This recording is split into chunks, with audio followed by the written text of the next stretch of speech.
Hello! If you made it this far, then that means that you've been to my classroom site page and clicked on the video that I instructed you to click on. This page should be familiar to you. I'm sure you all recognize Google. This is where you go for most of your searches. What we're going to do right now is learn how to log into your Gmail account for the school email site. If you go over to Gmail and you hit sign in, my name came up automatically, yours wouldn't. If a name comes up when you click on it, you go down here and you click on sign in with a different account. I've given you each a paper, and on that paper is your login name and your temporary password. After you type in your login name, you want to type in your temporary password, and then chances are it will tell you that you need to change your email password. If it does not, then let me know, because you will have to change it. You don't want to keep the same one. Now, once you've logged in, you'll have access to your mail. Through your mail, you'll notice that you've been invited to join my Google Classroom. I would like you to do that. I would also like you to just go to the mail and look at the different boxes and things like that. We will be going over how to send emails in another lesson. This lesson is more about using docs. And when you click on these squares up here, you'll see you have several applications. You have your account. You can go there to change profile pictures, to set up settings. Certain things will be blocked from you because this is a school carried site. You have the Google search, you'll have your mail, you'll have a calendar, which is very beneficial, especially after you've added Google Classroom. Your assignments will show up there automatically, but you can also input things in your calendar if you wish to add them. The drive carries all of your documents, whether it's docs, sheets, slides, videos, anything that you would upload into your Google account will show up in your drive. And you will be able to access this anywhere, not just in school.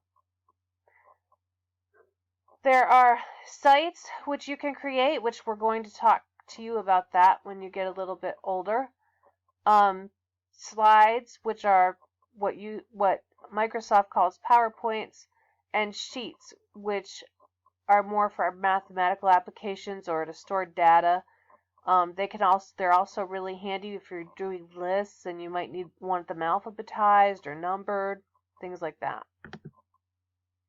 If you hit more, you'll see there's YouTube capability, but it is filtered through the school.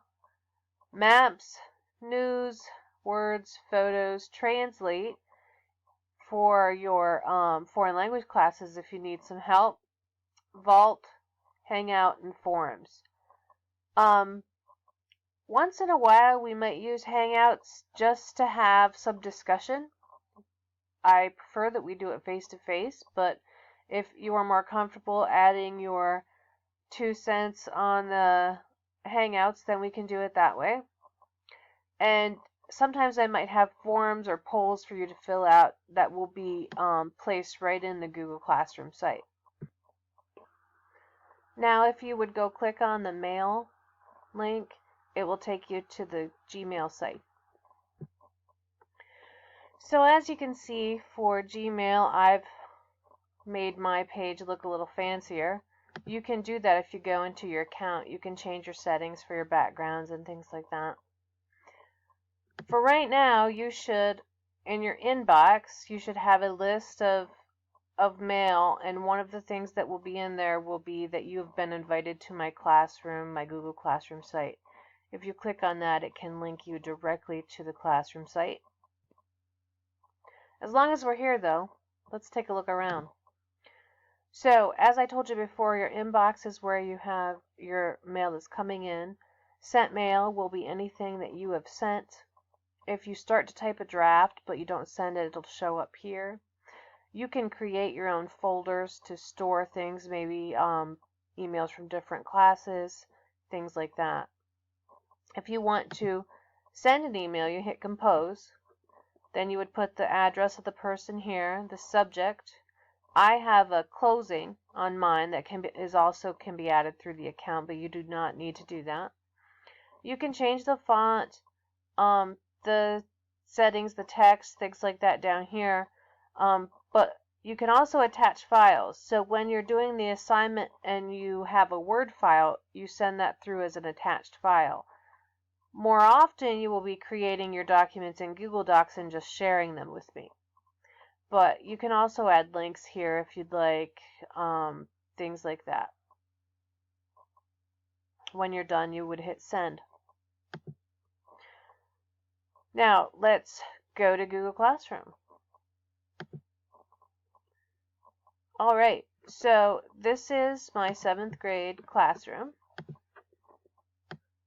It looks like this in the beginning. Here is the assignment that you're going to be working on. It's called Favorites. It's just something that can help you get familiar with typing in Google Docs and things like that. There will be a form on it like this that you click on that will give you a list of directions that you need to follow to complete the assignment. The next video will show you a little bit about working in Google Docs. So let's watch video number 2.